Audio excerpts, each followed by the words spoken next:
Hello, Lisa here. Welcome to my channel, or welcome back to my channel. Today we are going to be taking a look at the Endless Oracle by Eric Mayle or Mayle.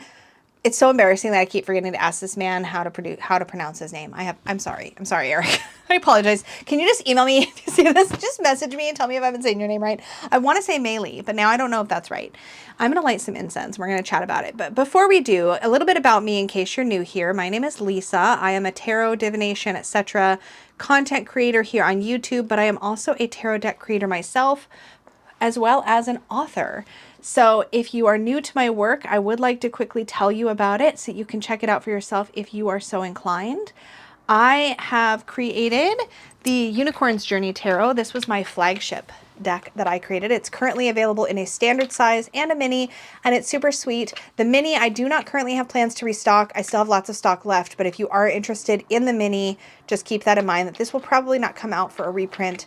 Again, I have stock of both, but this is a narrative style tarot. It's beautiful quality. I'm super obsessed with this. It literally does tell the story of a little unicorn named Mystic who discovers themselves, their self-worth, who they really are. There's like little flavor of the ugly duckling in here. There is just some beautiful story that I tried to put together to tell the story about self-worth through the lens of a unicorn. Plus I'm obsessed with unicorns, so I've created this. It's available on my Etsy.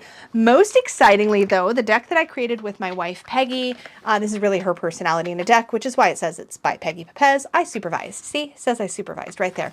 Sassy Dragons Tarot, the Not Safe for Work and the Classic Edition are both available on my Etsy shop now. So Kickstarter backers have had a chance to receive their decks and they are now available to the general public. You can check that link out down below. If you haven't seen Sassy Dragons, this is a beginner-friendly deck with no guidebook because the meanings are written right on the card. The Classic Edition is family-friendly language, so no swearing. The Not Safe for Work is adults only because there is both swearing and little naughty references peppered throughout the deck. But both give you really punchy, direct tarot meanings right on the cards, so anybody can read with these. They're super great for gifting. We've actually had an astounding number of people buy these for gifts. For people who are tarot curious, they're really accessible and they're adorable. Based on the Rider-Waite-Smith, really easy to understand. These are on my Etsy shop.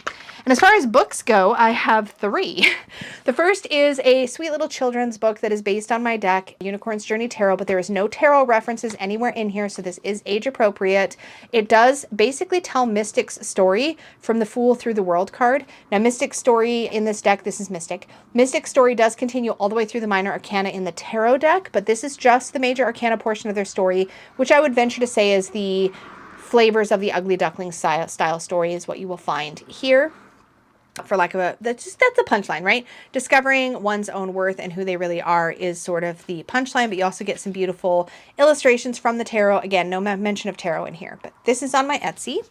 And my first book, The Self-Worth Path, which is literally a 21-step book all about self-worth. There's journal prompts and exercises throughout this book. I'm super proud of this. Self-published it, but you can order it in from Amazon yourself or ask a local bookstore to order it in for you. And Unlocking the Tarot, which is my flagship tarot book, and I'm so proud. This is published by Llewellyn, and it is a very comprehensive book. This is my entire tarot philosophy, boom, in a book. It is meant to help people learn tarot, but also develop a really personal relationship with the tarot. So it uses a keyword method, not so much as a memory device, but as a bonding device. So something that I think has been really helpful to people. And if you are somebody you know is trying to learn the tarot, then this might be a good fit for you. But this is available anywhere books are sold, or again, you can ask for it to be brought in for you. Remember that bookstores don't always stock things in advance. So if you want to support your local bookshops, don't be afraid to ask them to order things in for you, and they will usually be able to do that pretty easily. Anyways, on to the subject of today's video, which is the Endless Tarot. Now, at the time of filming, this is currently on Kickstarter. The campaign is open, so this is a prototype version of the deck. This is not the final version, but Eric also has created previously the Endless Oracle. So as you can see, these definitely are designed to work together. This is a final version of the deck. This is a prototype, so boxes are different and such. But the premise of the Endless Oracle was to have a deck where when you lay the cards out and put them next to one another, they form a cohesive image. So you can start to tell a story with the card. Oh, that's upside down, Lisa. Do you see? you can start to tell a story with the cards, which I just think is really cool. And it definitely draws your eye across the cards and can really help if you are somebody who wants to be able to read in a more open style where you bring in things like directionality. When you have images that make it easy to see the scene unfolding in front of you, that I think just really opens up possibility. So I'm going to keep the Oracle handy because I think we might want to play with that later. But let's take a look at this prototype of the Endless Tarot. I am such a fan of Eric's work in general. I think Eric's a really good person, like a kind person and somebody who I enjoy supporting. But also I think that Eric does a lot of really creative things with his work, and I'm just really happy to see it out in the world.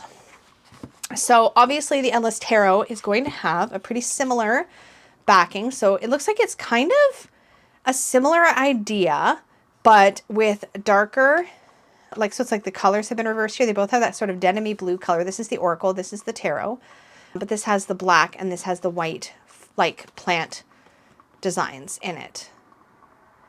Very cool. I will admit, I'm mildly thrown by the fact that this image, like the central image, is much bigger. So I don't know if that's something he plans to make more matchy in the final version, or if it's just my brain that's trying to make them match. So I almost wish that this image was either a little bigger or this one was a little smaller so that they would, you know, match. Am I weird? I'm probably weird. Just don't listen to me. Anyways, so typically with a prototype deck, you'll find that the final version of the cards will be a little bit more vivid in color. But what I want to do, I think today, I think I'm going to bring everything in a little closer, including my beverage. Hold on. Oh my God, that incense smells so good. By the way, I love Japanese incense, and this one is so good. It's called Aqua. Oh my God, it is the most beautiful. It literally smells like this, I don't know, like water? Is that a thing? Aqua. I don't know, but I love these. I love these so much. Anyway. Okay, now it's a little closer to me physically. Now, Eric is still working on the guidebook at the time of writing. He doesn't have like a physical sample of the guidebook, but he did send me some prints of some sample writing from the guidebook, so I'm excited to check that out. So let me share a little bit that's in here that I thought was really interesting. Number one, so first thing that grabbed my eye, hold on, let me just have a moment. I have not pre-looked at any of this because I like to just come fresh to these videos, but here's what he says. Tarot is at its heart a narrative tool. I totally agree. Some of its success as a form of divination is due to the fact that its 78 cards can always arrange themselves into something akin to a story. Eric is speaking my speak. Y'all, this is why my first tarot deck is literally a story from the Fool all the way through to the Ten of Pentacles. Like, it goes all the way through the deck. It tells a story.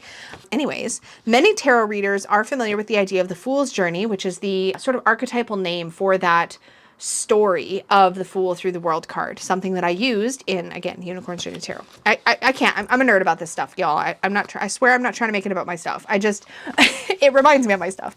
Okay, anyways, let me get to the point.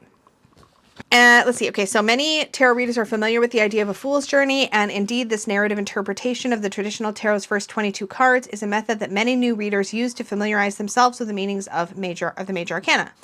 But the entire deck is narrative beyond just those first 22 cards. Each card is like an element of a story, a character, an event, a place. Their positions in a reading suggest memories, challenges, omens of the future, and more. The archetypes within the tarot are not so unlike those we would find in myths, legends, and literature. Each piece of the tarot represents an aspect of the universal human experience, and so is conducive to being combined with other such pieces to form a narrative to which one can almost always relate. I totally agree with all of this. In my opinion, this is why tarot works as a form of divination and as a tool for personal introspection, for gaining guidance when confronting challenges. It is why at times tarot may even predict the future. I've always been really fascinated with storytelling and narrative forms of art. Okay, so it goes on from there. Okay. A few years ago, I learned of a different kind of narrative art form which makes use of illustrated cards, the Myrioramas. Okay. A Myriorama is a set of picture cards that can be arranged in any order with the images on the cards connecting to form a cohesive scene, regardless of that order or the number of cards being used. The term was coined by John Heaviside Clark, who created a set of such cards in 1824, titled Myriorama, a collection of many thousand landscapes. His creation was a novelty game created for the primary purpose of entertainment. Today, Myrioramas are used in games and as tools for inspiring writers, and while some tarot readers might use those same sets of cards in their practice, it is surprisingly difficult to find Myrioramas that have been designed for the specific purpose of divination. So he goes on from there, which is so cool, and tells a story. Talks about building a Myriorama, panoramas, sequences, closure, environment, depth, and perspective, how to read the tarot, reversals, etc., etc. And then he's got some sample card readings here. So this is how he's essentially designed this deck. So if we were to lay them out side by side, which we will do a play with that at the end of this video, but I want to do a bit of a walkthrough first and just kind of take the cards as they are first, and then we'll take a look at that. But the idea is that you can then build stories, which I think when you can create stories out of your cards, I'm just going to continue to zoom in. When you can create stories out of your cards, I think you can read much more effectively because you can see what's playing out in front of you. And it's one of my favorite ways to read. So with that said, let's dive in. So we begin with the Fool, and we have this character with their dog kind of heading up this path towards the edge of a cliff. Our Magician is looking at a stone which has engraved the elemental symbols with a lemniscate on top. It's great symbology for the Magician. I love that also the Magician is holding, the Magician is holding this like little flame. I love that. Our High Priestess sits. I love this perspective shift. This is really cool. So we have the moon, the crescent moon reflecting in the water here. We have her sitting sort of looking over this pond. It's a very introspective card, and I appreciate that a lot. Ooh. Our Empress does not have people. It doesn't have people. Instead, we see the wheat, we see the garden, we see a little, what looks like a pomegranate bush or tree here. All these stars twinkling in the sky, which is amazing. Our Emperor is this ram. We see a city in the distance, a mountain, some great symbology here. Here's our Hierophant. We have the crossed key, something I look for in a Hierophant card. I'm loving the storytelling here. The Lovers. There's a whole reference in here that I can't unsee now, and it's the best thing ever, but I don't want to spoil it. I'll just say it's two boys, which I really love this. It is not remotely uncommon to see, obviously it's not uncommon to see a heterosexual couple in the Lovers card, but it's also not uncommon to see two women in a Lovers card. And while I love that, we don't have very many decks that show two men, and I really appreciate this. I think it's really beautifully and elegantly done, and I enjoy this a lot. I love that they're kind of in this little garden, just the two of them. The Chariot, we have this little cart, this little horse-drawn carriage that's heading down this path. Love that. Oh, Strength, there's a dragon and a knight. I love that instead of the knight reaching for the dragon with like a sword, we see the knight reaching with a hand. This reminds me of the scene between Hiccup and Toothless in How to Train Your Dragon. Oh my God, it is the sweetest and I love it so much. That is so great. Yeah, his sword and his shield are up here, laid down. He laid down his arms and he's taming the beast instead. I love that so much. Okay, our Hermit. Is there a figure here? Oh yes, the figure is here holding out this lantern that spreads out light from the bridge. The Wheel of Fortune. Ooh, I wonder if there's a sample page about the Wheel of Fortune. Yes, there is. Okay, what does it say? This card is a reminder that anything can happen and we cannot always control the direction our lives take. It is considered to be an omen of changing fortunes. However, things are now. They cannot stay the same. With this in mind, the Wheel of Fortune can be considered a warning not to try to control everything. Center on yourself. Okay, I know that. Does it talk about the art? In a panorama. Ooh, I just noticed something really cool about the guidebook. Okay, it says, in a panorama, pay close attention to any figures that seem to be taking particular note of the Wheel of Fortune or to appear to be looking away from it obliviously. Fate sometimes has a tendency to sneak up on us and take us by surprise. Other times we approach it with full awareness and acceptance. So that tells me right away, number one, that Eric has built the directionality and the storytelling element into the interpretations of the cards, which is so exciting. It means that if you lay out cards, right, if you lay them out and you look to the guidebook's going to say, hey, in a panorama, look at like how these cards are interacting with each other, which is, oh my gosh, has me so excited. Okay, anyways, let's get back to it, but that's really exciting. Okay, anyways, it looks like they are weaving cloth or doing something here. I'm not quite sure what's happening on the card, and I don't think it actually tells me what's happening here. But the keywords are fate, change, and chance. That's the only thing I would say I don't see in the guidebook that I would like to see. is just a brief explanation of what we're seeing on the card.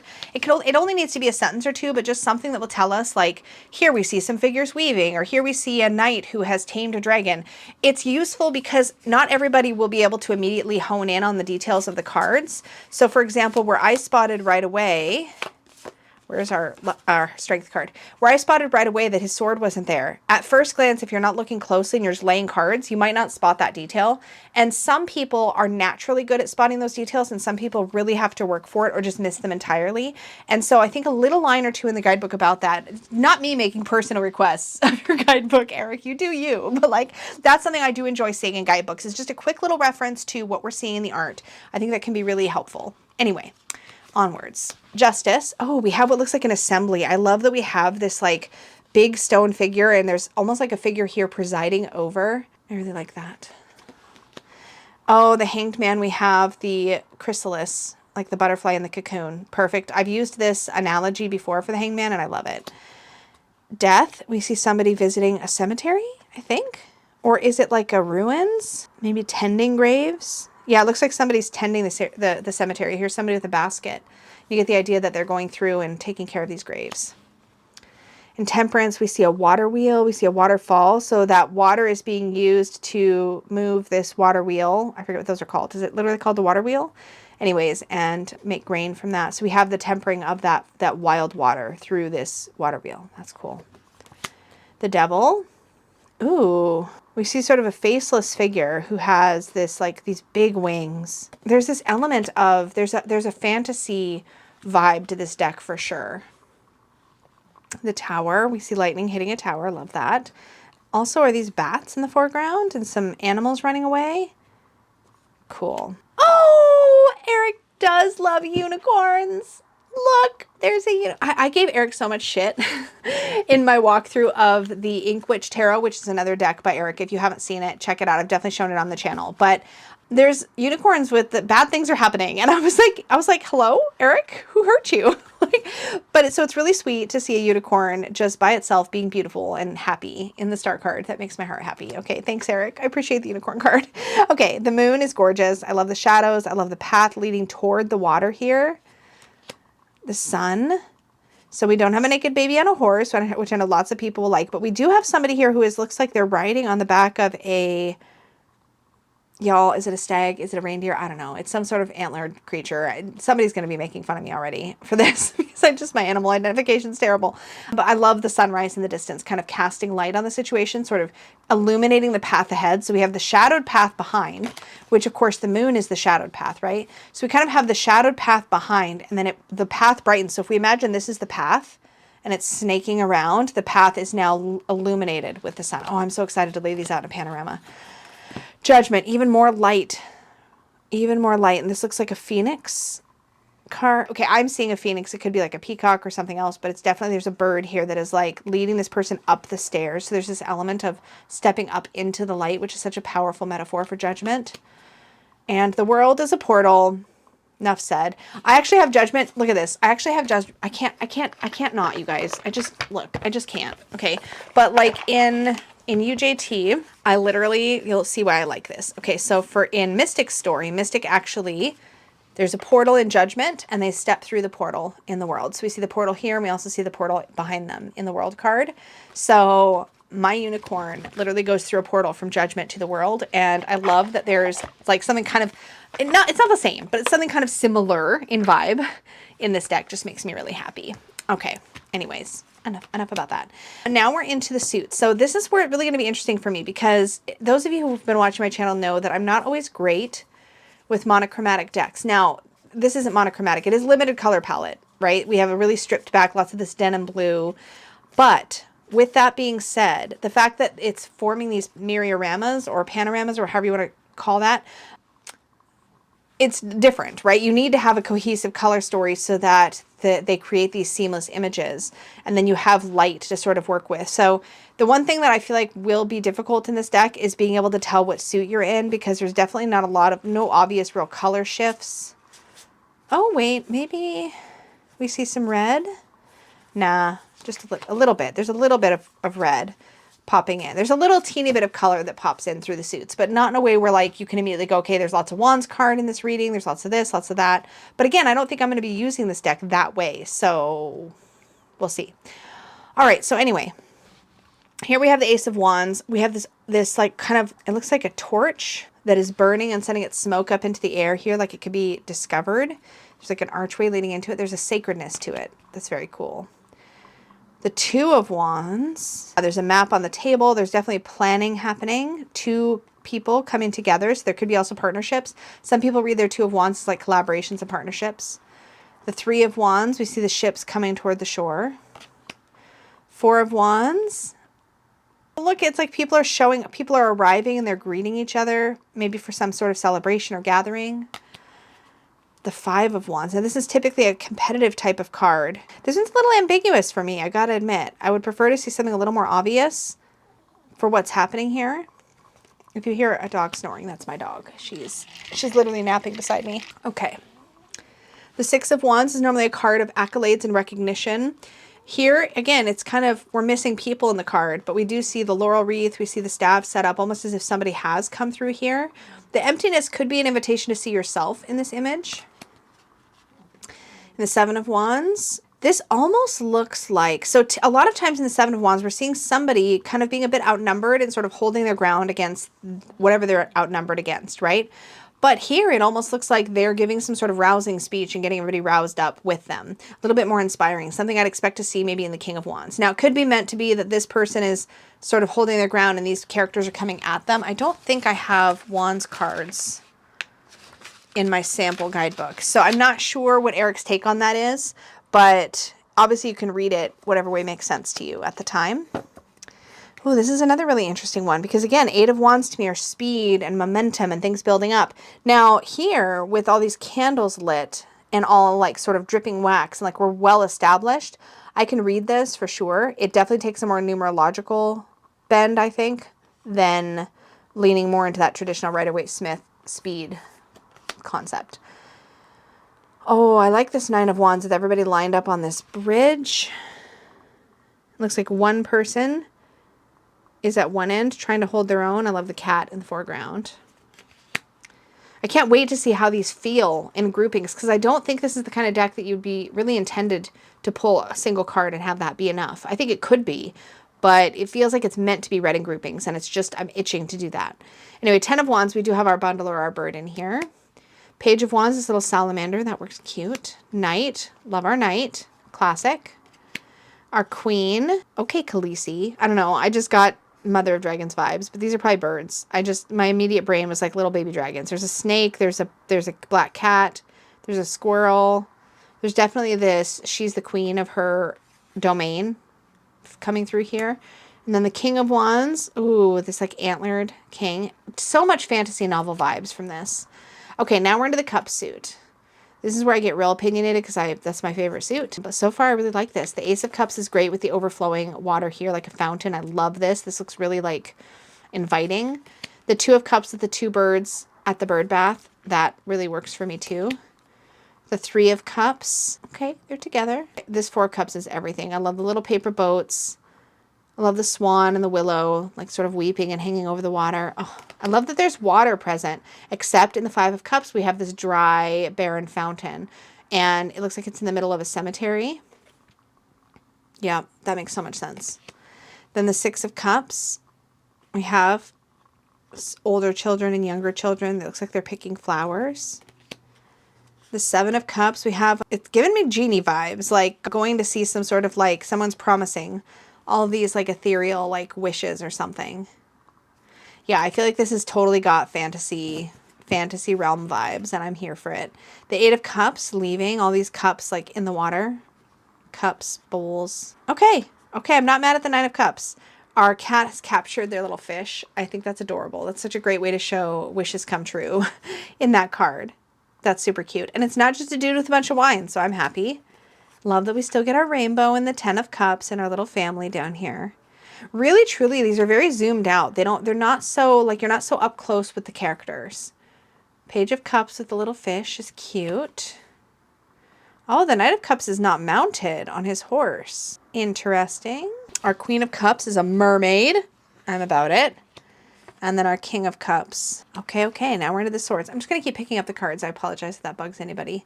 Ace of Swords, love it.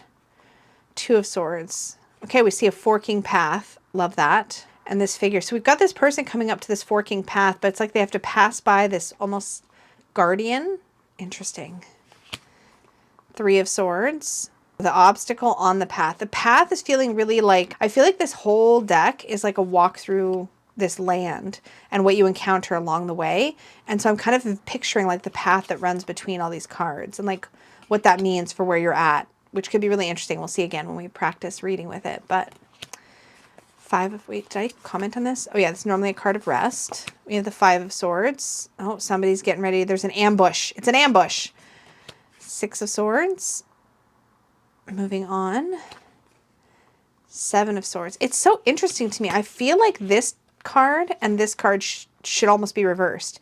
And I say that only because this looks like a more direct confrontation and this looks like an ambush, like a sneaky ambush. And it feels like I would normally have these reversed. Now this guy's clearly beaten this one. Obviously we have Five Swords. This is intentional.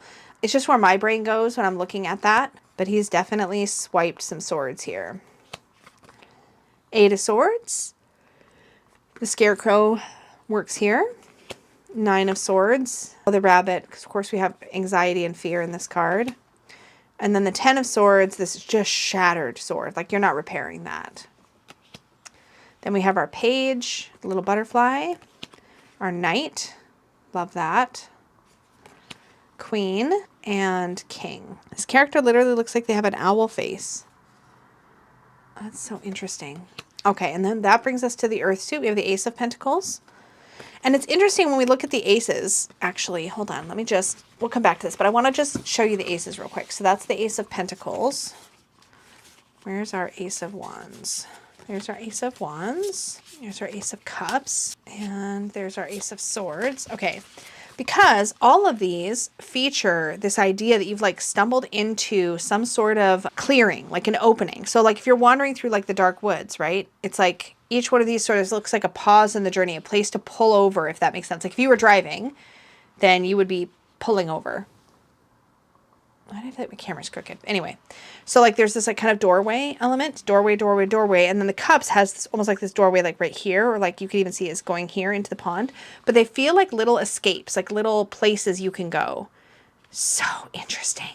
Oh my gosh. Like it's so cool. Okay, I can't wait to get into okay, back to it. But anyways, very cool. Love that. Okay, our Two of Pentacles. We have these two little kitties walking along the top of the fence, having to like maintain that balance. Three of Pentacles. Again, I look here normally for collaborative, something that was built with a group effort. Four of Pentacles, kind of hoarding of treasure. We have a dragon here hoarding that treasure. Five of Pentacles. We have the single stained glass window. Six of Pentacles. The sharing of resources. There's the scale up here. Seven of Pentacles. This is normally a card of like waiting. And like here we've got a tree that needs to be supported for now. And so there's this waiting period for it to like gain enough strength to stand on its own. Eight of Pentacles. It's a mastery card. We have the anvil and the hammer, which works well as a metaphor for that card. The Nine of Pentacles. This little garden. Ten of Pentacles is a legacy card for me. We do see a sense of generations here. The little dog. The big tree with the big fat chunky roots works really well here. Page of Pentacles. The pages definitely seem to have that feeling of like tapping into like an animal archetype. Our Knight, nice and steady. I don't know what he's carrying. It looks almost like it could be like a fruit or something. Our Queen of Pentacles, I like that she's down low. And then the King of Pentacles.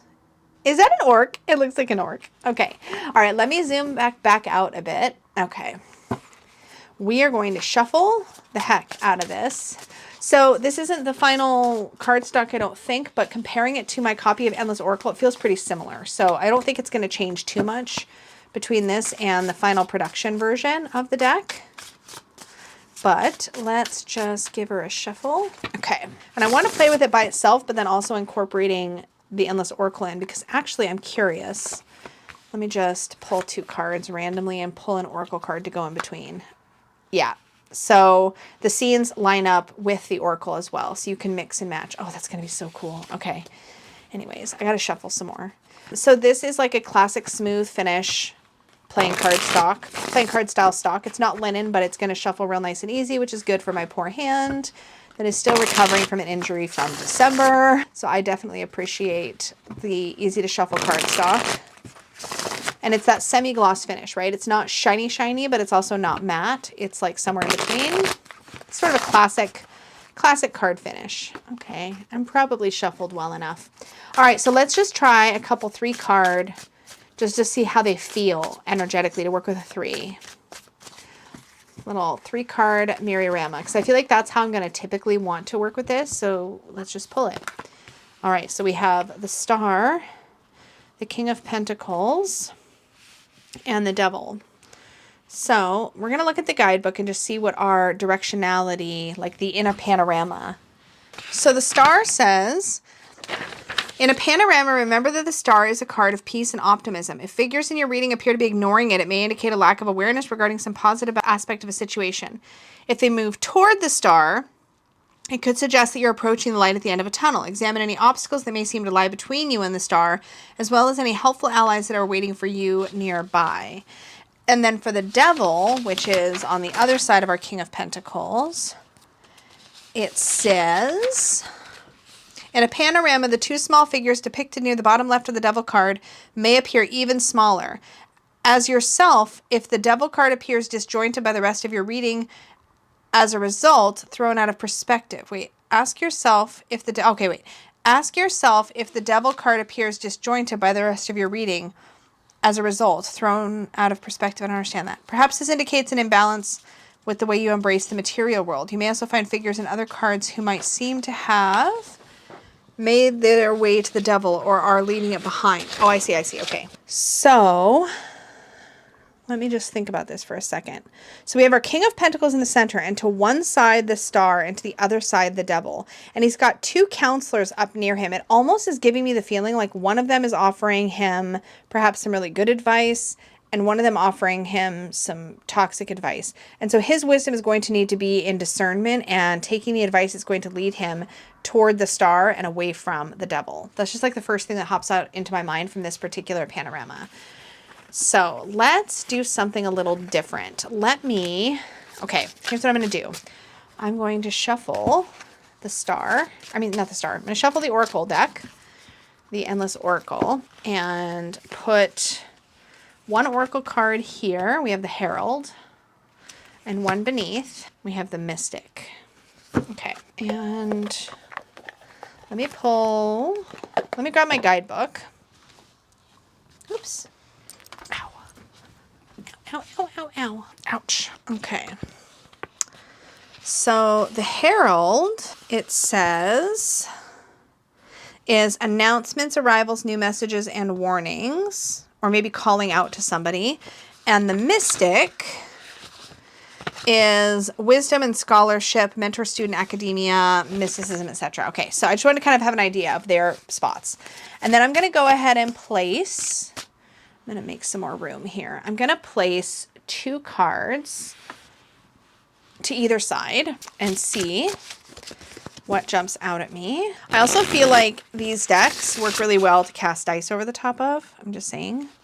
Okay, so let's do this.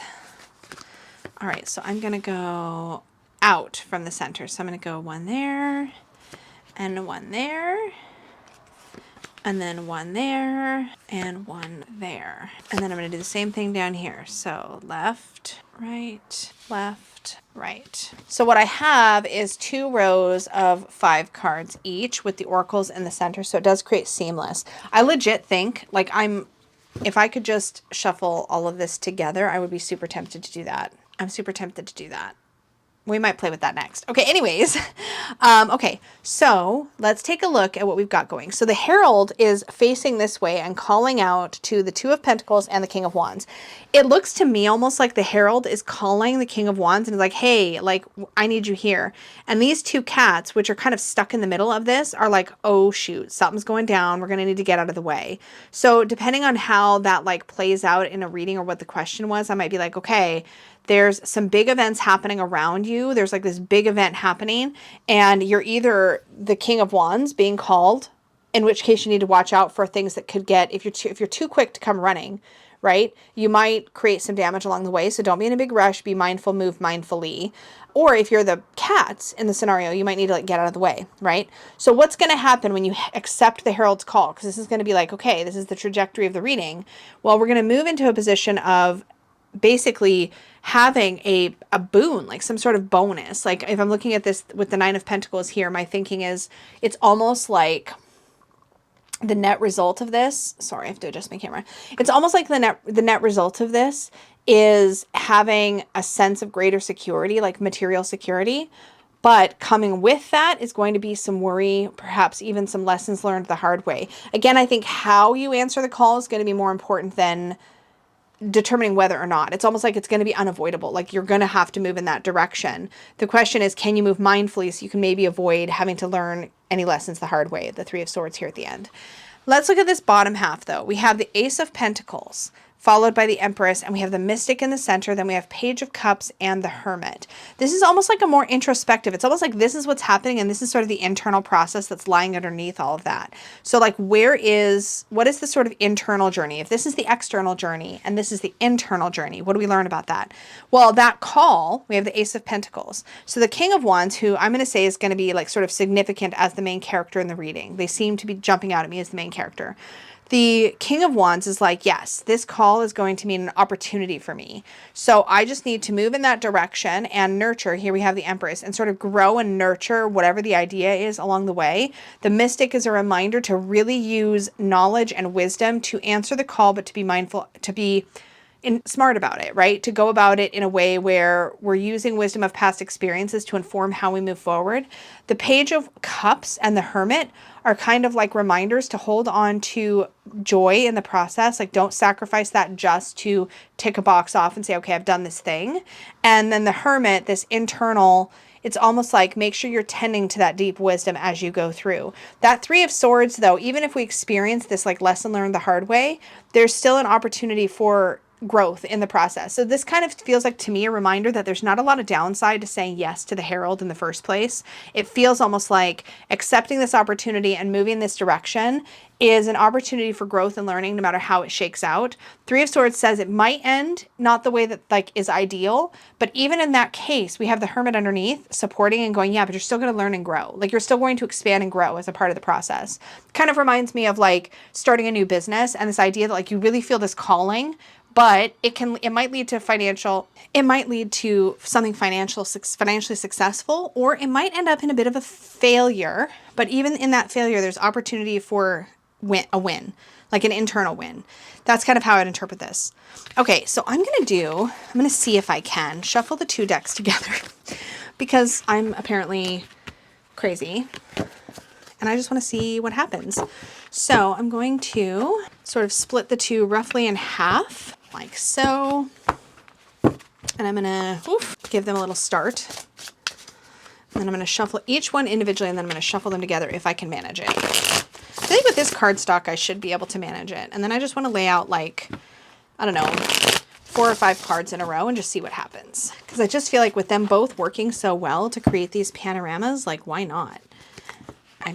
It's just too good of an opportunity to pass up. And I'm known to do this anyways. Like I've legit shuffled both of my Sassy Dragons decks together, my classic and NSFW, and created a mega deck, and that was super fun. So like, why not? As long as you can separate them out again really easy, and because they have different backs, you can definitely separate them out again. So why not? All right, now let's see. This is gonna be a lot of cards to try to, I'm doing it, guys. Okay, it's gonna be a beast, but I can manage it, okay. It's more of a drop than like a proper shuffle. That was not a very good one. That one got chunky. All right, let's do it this way. All right, let's just see what happens. All right, there's definitely some clumping. Okay, I'm just gonna pull a chunk out of anywhere in the deck, put it on top, and let's just see what happens. So, Queen of Pentacles, 7 of Pentacles, the Zenith, 8 of Wands, and the Cat. So that's a 5-card layout. So the Zenith, let me just refer to my Endless Oracle guidebook real quick. Zenith should be like the last card, almost last card. Zenith, you're on top of the world. So apotheosis, culmination, coming full circle, success, and apex. And then the cat. So the other thing about this, there's no keywords on the card. Intuition, curiosity, awareness, psychic powers, sixth sense. Oh, there's also an in the sky. Did I forget about this? There's like an in the sky section where you might have constellations or whatever. And in the cat, Pisces is in the sky. In the zenith is in the sky, the highest point directly above a specific location. In astrology, it is called the medium coli, and it is associated with achievements. How cool! I don't know why I didn't notice that about the Endless Oracle before, but here we are. So many layers in Eric's stuff. Okay, so here's our path. We're traveling this way, and our main character, who looks to me to be the Queen of Pentacles. So being in a place of material, like nurturing one's responsibilities, taking care of people and things that are important to us in our life, including ourselves, requires patience. And if we are patient, this is the Seven of Pentacles, if we're patient and let things take their own time, don't force it, we're going to actually accomplish what it is we want to accomplish. And then we'll get this sense of like momentum that builds. With accomplishments, every time you have a success or a win, you're able to build on that success, you're able to build on that win. And from there, you have the opportunity to go even further, to let things build on themselves and create momentum. And that is only going to open up curiosity to go even more new directions. It's going to open up a pathway to the next big adventure. That's what I see the cat talking about. Okay, that was fun. Let's do that again. Let me just pick these up and lay out another 5. So we have King of Cups, the Revelry. That looks like a party. I don't think I need to look that one up. The Wasteland. Ooh, from a party to a wasteland. Then the Eight of Swords. Oh boy, I can see where this is going. And then the King of Wands. Okay, so here's what I got here. We have the King of Cups. So it's interesting that we keep starting out with somebody that feels like a significator, but it doesn't always have to be that way. The King of Cups is somebody who is in a space that operates between logic and emotion. So they tend to navigate the place between air and water, air and sea. There's a tendency to maybe be a little bit volatile emotionally when they're out of balance. And that feels a little bit like, we feel like we're going into a little bit of that direction when we see the King of Cups going into the party and then the wasteland. This reminds me of that feeling when you get a lot of buildup, you put a lot of expectations onto a situation or an event or a relationship or whatever. And you have this like wee splat. I call it wee splat, where you get all these expectations built up. So you're super excited and happy on whatever the main event is. So in this case, the party, the gathering. And then after that, you have this major crash. Like it's just like, ugh, like you just feel almost like depressed after, because you built all of this momentum and energy toward that. And then, so we go from wee to splat to the Eight of Swords, where we just feel stuck and we don't know which direction. And it's like the King of Cups is going to need to get like a bit of a talking to from somebody, or like look to somebody who can reinvigorate them, help them kind of find their way again. The King of Wands is somebody who's got that inspirational leadership. So maybe look to somebody who can help them get their footing again, and maybe help them come at life with a little bit less of this intensity, so they can avoid these big swings, but they might just be in a lot of like bit of emotional roller coaster at the moment. Sure, let's pull another 5 just to see how it feels. I do like how the fact that they visually connect, these connecting points do make me feel like I'm traveling somewhere, like I'm in a path. Okay, so we have the Emperor, the Ten of Swords, the Observatory, the Four of Pentacles, and the Birds. So let me just see. Observatory, I could make some guesses, but I do want to see what the intention is here. So the Observatory is observation, study, learning, watching, and calculations. And then the Birds, this is going to be like Lenormand, where it's communication. Yeah, communication, networking, gossip, chatter, collective discussion. Okay, so we have our Emperor. So if we're walking along a path, oh, even this line connects. How cool is that? This stone? That's so interesting. What if something else had been there? It would just end. Interesting. But here it connects. Oh, I love that. There's no way that's not intentional, right? Anyways, okay. So it's like we're walking past. We're walking and we're seeing this big picture. We're seeing our domain in front of us, everything that's within our control, and then something happens and that control is taken from us. The sword is shattered. We feel like suddenly we have no control, but we just need to get back in touch with perspective. And I feel like the Observatory is the invitation for perspective. Like, get to high ground, take a look, the world is still there. Yes, you're not able to do what maybe you were trying to do. You've hit a roadblock, but there's still road ahead that you can travel. It's just not this road. You're not going to continue that way because danger might be that way. You're going to go on a more well-lit path for a while and get your footing again. And then maybe Four of Pentacles, you're going to encounter a lesson around not holding on so tightly. Like we kind of were holding on a little bit tight, and then we got just devastated or really like took a hit when that didn't work out the way that we wanted it to. So the Four of Pentacles to me feels like a lesson in not gripping so tight, and instead using our network of people, of friends, communicating in order to see ourselves through situations. I don't know. I'm just playing now. I'm just playing. Something else. Well, okay. I don't want to be here a million hours, so I'm going to stop. But I have to say, this is a lot of fun. I'm going to separate my deck now back into the Oracle and the Tarot. But this is exciting. I love this. This is super cool. And if you enjoyed seeing the flow of this reading and this reading style, you're definitely going to want to check out the Kickstarter. Again, it is up now. I will have a link to it down below so you can check it out yourself. And I'm assuming that there is an option to get to scoop up the Endless Oracle as an add-on during the campaign or some sort of bundle deal, but check out the Kickstarter for all the details on that, and you should be good to go. I have, for those of you with tariff concerns, by the way, spoken with Eric. Eric does ship from within the US, so be aware that if you are a US backer, that the deck will be shipping from Eric to you within the US. So you'll be receiving a domestic shipment, so there's no need to worry about tariffs. It's something that's on my mind because there's been a lot of discussions about it lately. And just so you know, all of my stuff also ships from within the US. So if you are in the US, you don't have to worry about any unexpected charges on delivery. So just be aware, because I know there's a lot of conversation about all that stuff. As always, I keep politics out of the channel. I keep politics out of the comments, but I just wanted to mention that because I know it's a concern for people right now when they're considering what decks to back on Kickstarter and such. So I just wanted to give you that information because I happen to have it. Because Eric and I had been talking about the fact that, you know, we both ship from within the US. So I just wanted to be able to confirm that for you unless something changes. And obviously keep an eye on the campaign for any important updates about things that may affect the campaign, but I don't think you have anything to worry about.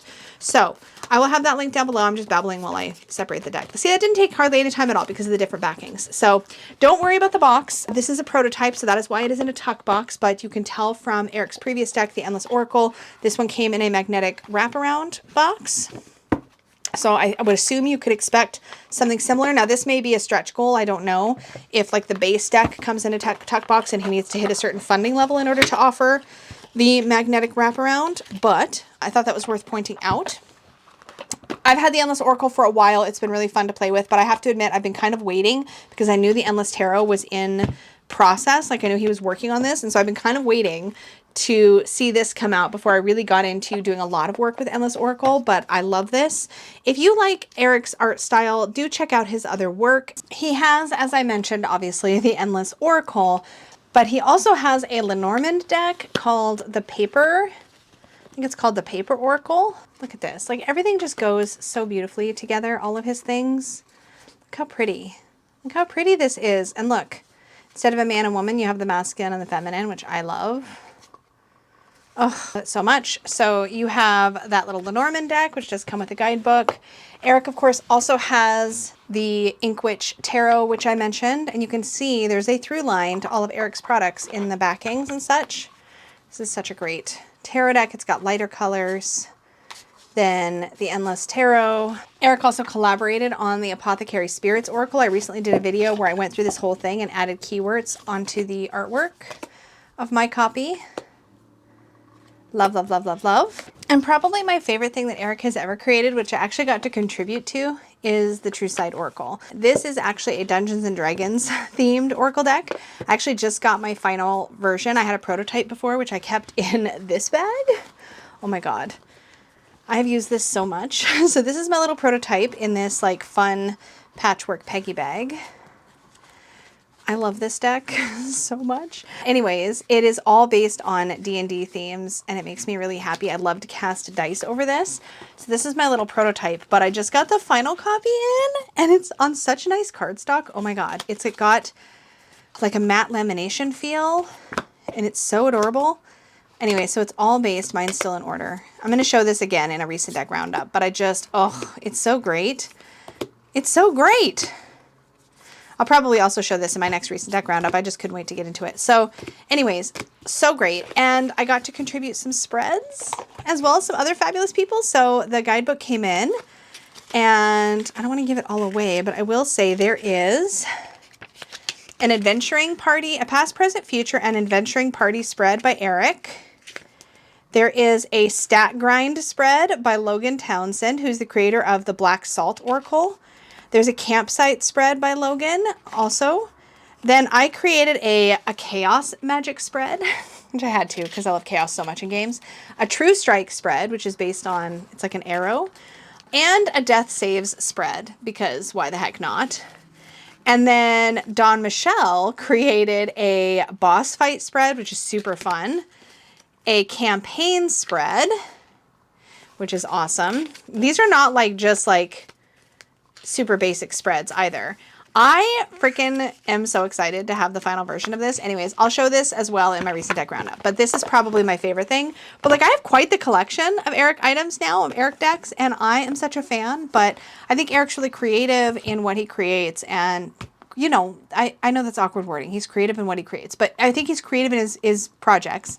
So innovative, creative, and that stuff just totally floats my boat. So if that also floats your boat, definitely check out his other work. It should all be on his website, etc., etc. I will have all those links down below for you, but I'm such a fan, and he's just genuinely a good person. It's always great to support, you know, good people out there in the creator world. But anyway, Endless Oracle, this was a lot of fun. Thanks for hanging out. I know we've been here for forever, but I appreciate your company while we played with this deck. Thank you so much. Thank you to Eric for sending this to me so I could share it with all of you.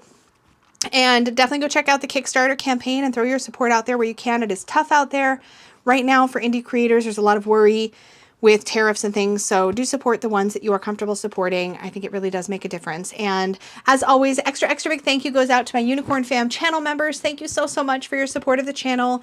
We have a blast in the membership, so if you want to learn more about that, you can check the link out down below, clicking the membership tab, or you can click the join button to learn more about the various tiers and what we do there. Thank you so much to everybody watching. If you are not subscribed but you watch regularly, hit the subscribe button. It'll make it easier to find the videos. You won't miss things, and you can always click your subscription feed on YouTube and then see everybody you've subscribed to instead of just the videos YouTube feels like showing you that day, which is always convenient. And as always, thank you so much for watching. Until next time, may your magic always shine from the inside out. Bye!